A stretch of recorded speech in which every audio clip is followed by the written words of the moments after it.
안녕하세요. 오늘은 2021년 1월 1일입니다. 네, 매해 이맘때쯤면 올해가 어떻게 지나가나 했는데 금방 지나가 버렸어요. 네, 2020년 동지 여러분들 수고하셨고 감사하고 또 열심히 싸워준 것에 대해서 또 한번 감사합니다. 싸운 거 여러 가지로 싸웠죠. 네, 또 올해도 우리가 해야 할 일이 참 많죠. 마음도 무겁고 그렇지만 우리가 여기서 멈출 수는 없잖아요. 음, 페이스북에 옛날에 썼던 글들이 올라오잖아요. 네, 2017년 뭐 12월 달 우리가 2017년 뭐 여러 가지 사연을 많이 하면서 창당하면서 집회를 해오고 2017년 12월 달이면 뭐 매주 집회를 했을 때였으니까 2017년도 12월 달에 집회했던 그런 사진들이 올라오는 걸 보면서 참 가슴이 아프고 그렇지만 한편으로 참 아름답다라는 느낌이 좀 들었어요. 그것은 아마도 우리가 아끼지 않고 후회 없이 온 힘을 다해서 싸워왔기 때문이지 않을까 이런 생각을 했어요. 남자들이 군대 갔다 온 남자들이 뭐 밤새면서 군대 이야기를 하는 것처럼 우리도 만나면 정말 이 집회에 대해서 할 얘기가 너무나 많잖아요. 그것은 우리가 정말로 후회하지 않게 열심히 해왔다는 뭐 우리가 뭐 좌파들하고 소리지면서 싸운 게 아니고 정말 집회에 나갈 때 정말 저는 뭐 어떤 매주 치러지는 엄숙한 의식 이런 느낌으로 나가는 정말 나갈 때마다 이 좌파들하고 어떻게 싸우나 오늘 어떤 마음으로 나가나 막 정말 절절하고 간절한 마음으로 나갔죠. 피켓을 들고 정말 제가 지하철 탈 때마다 누구라도 덤벼 하는 정말 정말 뭐 엄청난 싸움을 벌일 것 같던 그런 자세로 나갔기 때문에 옛날 일들 사진들을 보면서 좀 후회 없는 참 아프지만 참 아름다웠던 그런 순간이었다 이런 생각을 하면서 그런 글들을 옛날 글들을 보곤 했습니다. 어제 나라봉 동지님들하고 서부 쪽 마포 공도 홍대 앞 마포구청 상암동 신촌 이런 쪽에 현수막을 달았어요. 예. 뭐 여전히 우리는 우리의 삶에서 박근혜 대통령은 빼낼 수 없기 때문에 네, 현수막도 박 대통령께 자유를 이런 현수막을 달았습니다. 어제는 예상보다 좀 일찍 끝났어요. 하여튼 그러면서 집으로 내려오다가 유튜브를 봤더니 우리 공화당 유튜브 이분은 그렇게 뭐 오래 하지는 않았는데 하여튼 열심히 하시는 분인데 거기에 댓글 다시는 분들이 많지가 않았는데 이분이 박 대통령 뇌물건 파기환송심 이 선고가 대법원 선고가 1월 14일 날 정해졌다고 방송을 하시는 거예요. 그래서 그거 아닐 것 같은데 그렇게 1월 14일로 정해질 수가 없거든요.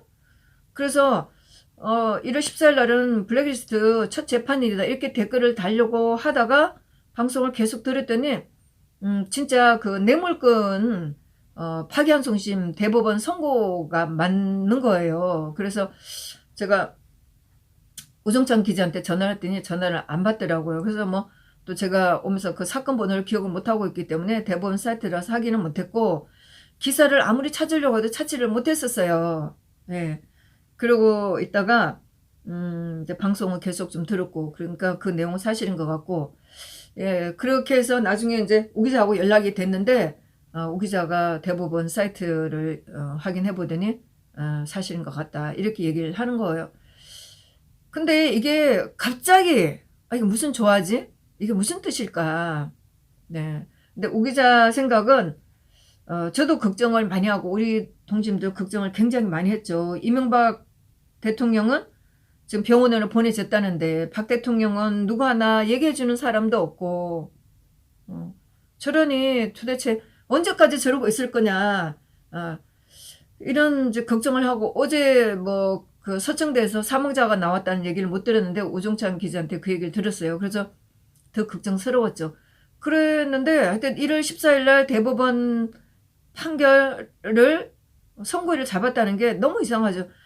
이재용 부회장 재판에 들어가서 그 이재용 부회장 선고일을 1월 18일로 받았는데 이것도 끝나지도 않았고, 또 블랙리스트 재판 이거 파기환송심 재판이 시작되는데 어떻게 박 대통령 재판을 이렇게 끝내버리지? 걱정스럽기도 하고. 그렇게 했는데 이제 나중에 얘기를 들었어요. 그리고 제가 오늘 아침에 저는 이 기사를 검색했네요.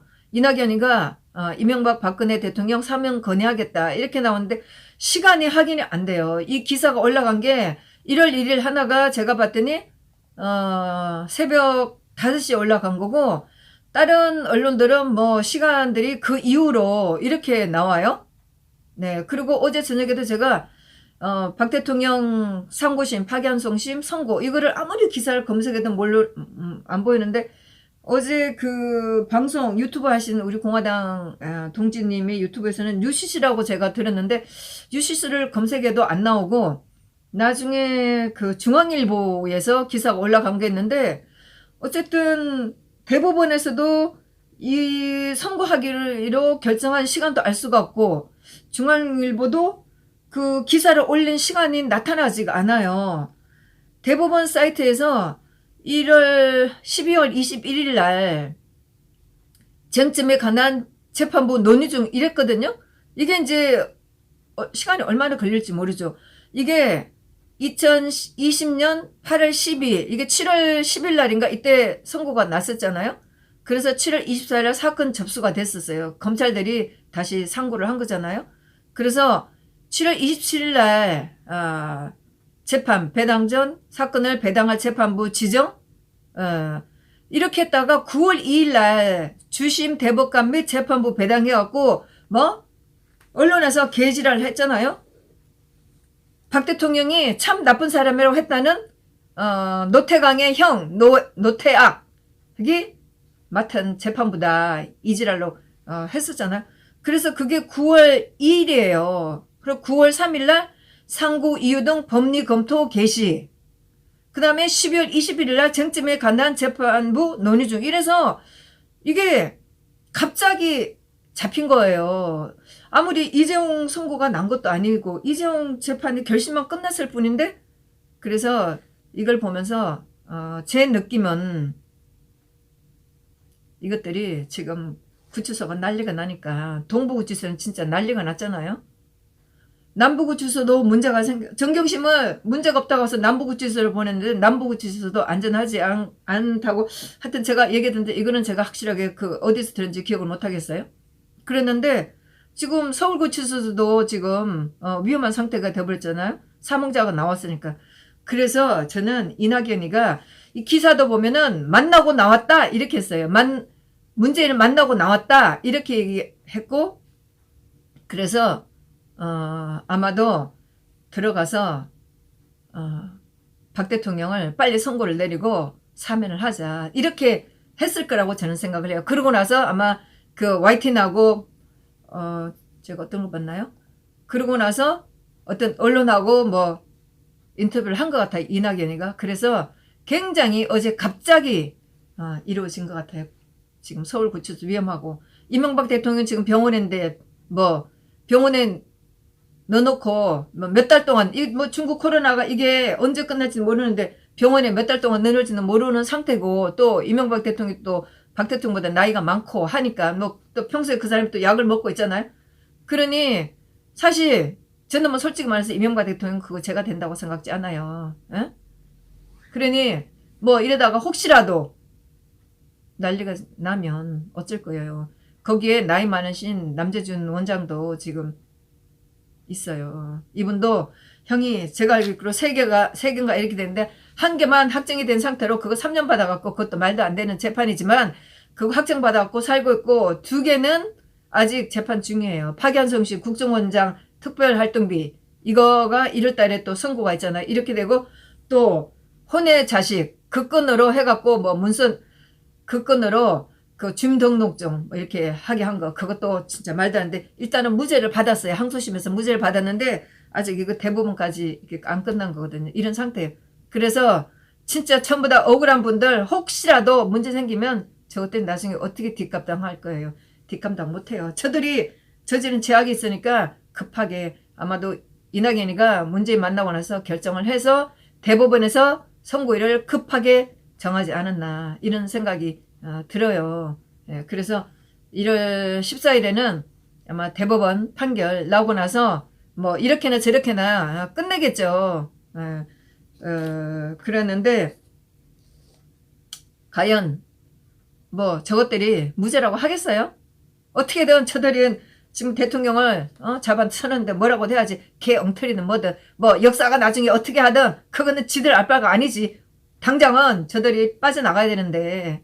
그래서 1월 14일 선고를 하고 나면 아마 그거 뭐 자기네가 정리하고 하는데 좀 시간 걸리고 그렇게 해서 1월 14일 뭐 일주일 해서 1월 14일 목요일이니까 21일 목요일 28일 네 이렇게 해서 아마 이명박 대통령이나 이명박 대통령을 풀어주려니 박 대통령을 또 저렇게 할 수도 없고 그러니 묶어서 아마도 박 대통령 선고가 끝나면 1월달 안에 뭐 어떻게든 풀어줄 거라 이런 생각을 했습니다. 하면서도 이렇게 개운하지가 않잖아요. 한 거는 무죄 석방인 거죠. 근데 이제 우 기자 얘기는 이럴 경우에 선고유예 뭐 이런 게 있다고 그러더라고요. 선고유예를 하면 좋죠. 선고를 못 내린다. 차마 유죄를 못 때리고 또 무죄를 못 때리죠. 이렇게 해서 선고유예를 내주는 게 제일 나을 텐데 제가 봤을 때는 뭐 이렇게 됐으니까 형 집행정지는 아니고 하여튼 선고 날짜가 정해졌기 때문에 아마도 대통령이 14일로부터 뭐 일주일이나 열흘이나 뭐 하여튼 늦어도 1월달 안에는 석방이 될 거라고 저도 설레발을 쳐봤습니다. 그래서 지금 당장 제가 유튜브를 아침에 일어나서 유튜브를 하려고 하다가 또 뭐 통화도 하고 하니까 좀 늦어졌는데 하다 보니까 기사를 검색해 봤더니 네 여기에 한국경제 여기에 제목이 그렇게 나왔습니다. 이낙연 뭐 정도 이렇게 하고 나서 여기에 안철수가 국민공감 우선 선거 이용한데 개지랄 했습니다. 안철수가 제일 무섭겠죠? 네 탄핵할 때 제일 앞장선 놈이니까 네. 저는 감히 말합니다. 우리 태극 국민들은 절대로 잊으면 안 돼요. 박 대통령이 나오셨다고 해서 이건 끝이 아닙니다. 우리는 시작이에요. 탄핵에 앞장선 그 놈들을 단죄하고 정말 이 인간들을 다 죽여야 돼요. 그리고 우리가 이 나라를 바로 세울 때까지 우리는 싸움을 해야 돼요. 응? 또 제가 뭐 여담이지만 박 대통령이 나오시면 제발 박 대통령 사제 가서 죽치는 인간 없으면 좋겠어요. 응? 박 대통령을 더 이상 괴롭히지 말고 자기네들 위한답시고 서창대처럼 하는 거 정말 없으면 좋겠어요. 그리고 대통령이 나오시면 대통령 공식적으로 네, 경비를 받으실 거예요. 그러니 그 앞에 가서 지지분하게 하는 거 제발 좀 없으면 좋겠어요. 에? 박 대통령이 나오시면 이 진짜 한심한 인간들이 그 앞에 가갖고 전부 다 내공임내 하고 들락거리고 싶어 하는 인간들이 엄청 많을 거라고 생각을 합니다. 에? 우리 동지님들은 그런데 흔들리지 마세요. 저는 박 대통령이 뭐 이런 일이 평정이 될 때까지 정말 저 배신자들이 국민들이 무릎 꿇을 때까지 박 대통령은 침묵으로 일관하시기를 바랍니다. 예, 물론 박 대통령 그러실 것 같아요. 뭐 이런 상황에서 나오셨다고 해서 대통령 뭐라고 하시겠어요? 네, 우리는 박 대통령의 그런 마음을 알고 우리의 투쟁을 열심히 해서 이 나라를 바로 세우고 박 대통령 탄핵은 무죄였고 엉터리였고 개판이었고 배신자들이 자기네 정치적인 욕심을 위해서 박 대통령을 패대기 쳤다는 이 사실을 잊지 말고 우리는 박 대통령을 제자리에 돌려놓을 때까지 열심히 싸워야 됩니다. 하여튼 이제 문재인이가 밀리기 시작하니까 뭐 지 살 방법을 찾고 있습니다. 아 참 그리고 제가 지난번에 한번 말씀을 드릴까 제 그 뭐 무식한 정치적인 소신일 수가 있는데 윤석열에 대해서 윤석열이 난리가 났죠. 예. 근데 뭐 이 사람이 내년 7월달까지 임기니까 7월달 이후에 어떻게 될지는 아무도 몰라요. 제가 보기에는 국민의 진당에서 윤석열에 대해서 그렇게 뭐 허위적으로 하는 것 같지는 않더라고요. 제가 봤을 때는 이건 뭐 제 생각이지만 당연하겠죠. 왜? 아니 자기네들 지금 정치를 해왔는데 그 자리를 윤석열이 차지하면 자기네들은 뭐가 되겠어요. 저도 저도 비난하고 싶죠. 야, 배신자들 정치 뭐 사순 오순 했다는 놈들, 정치 경험도 없는 그 일개 검찰총장한테 정치 그 대권 자리 넘겨주면 너들은 뭐야, 분발해야지. 제가 이런 생각도 했는데 윤석열에 대해서 딱히 뭐 이 사람이 호의적이라고는 생각지는 않는데 혹시라도 윤석열이가 오면 꼭두각시가 되지 않을까 이런 생각도 했습니다. 하여튼 뭐 시간이 내년 7월달까지 이후에 시간이 있으니까 두고 볼 텐데, 제가 윤석열이든 아니든 지금 김종인이든 김무성이든 이것들이 욕심을 내는 거는 내각제라는 생각이 계속 들었었어요. 그래서 김종인이 저 온갖 욕을 먹어도 물러서지 않고 저러고 있는 거, 김무성이가 지가 또 떨어진 인간들 모아갖고 뭔가 하겠다고 지금 마포 포럼에서 저지를 하고 있는 거, 이것이 문재인하고 혹시라도 내각제를 하려고 하는 게 아닌가 이런 생각을 하면서 이거야말로 더 큰일인 거죠. 좌파들은 확실히 아니다, 우리가 분명하게 좌파들은 아니다라고 얘기할 수 있지만은 이게 좌파로 넘어가면 안 돼 해갖고 김종인, 김무성, 윤석열 얼렁뚱땅 해갖고 만일에 내각제로 한다? 그러면 그야말로 우리는 더 최악인 거죠. 응?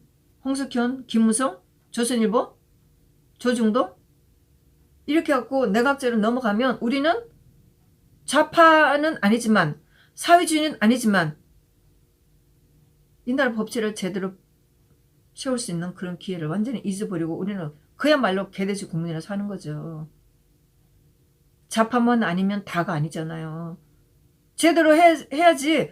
이 나라를 제대로 세워야지. 이런 배신자들한테 나라를 넘기고 나라를 더 엉망진창으로 만들 건가요? 안 되잖아요. 더 위험한 상황이 나타날 수가 있다는 생각이 굉장히 많이 들어요. 응?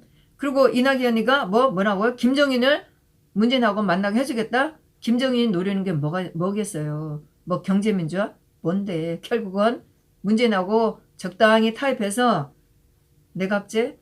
개헌? 그럼 문재인은 감옥수 안 가겠죠.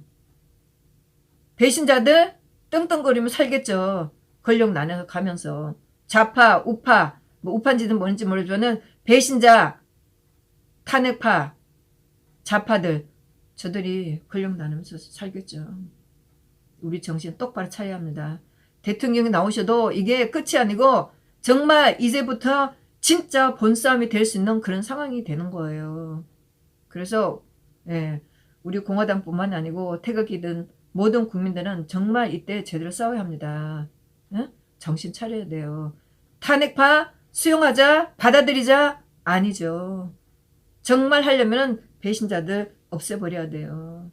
없애버리고 다시 이 나라를 엉망으로 만든 저것들을 없애버리고 이 나라를 다시 제자리를 돌려놔야 돼요. 하여튼 1월 1일 좀 센 발언이 됐습니다. 하여튼 일단은 대통령께서 나오실 수 있는 가능성이 있으니까 희망을 가지고 일단은 우리가 대통령이 나오시면 우리가 대통령의 그 신체적인 안위에 대해서는 걱정을 덜 해도 되는 거잖아요. 그러니 우리가 좀 더 좀 안심을 하고 또 편안한 마음으로 투쟁을 할 수 있을 거라는 생각이 듭니다.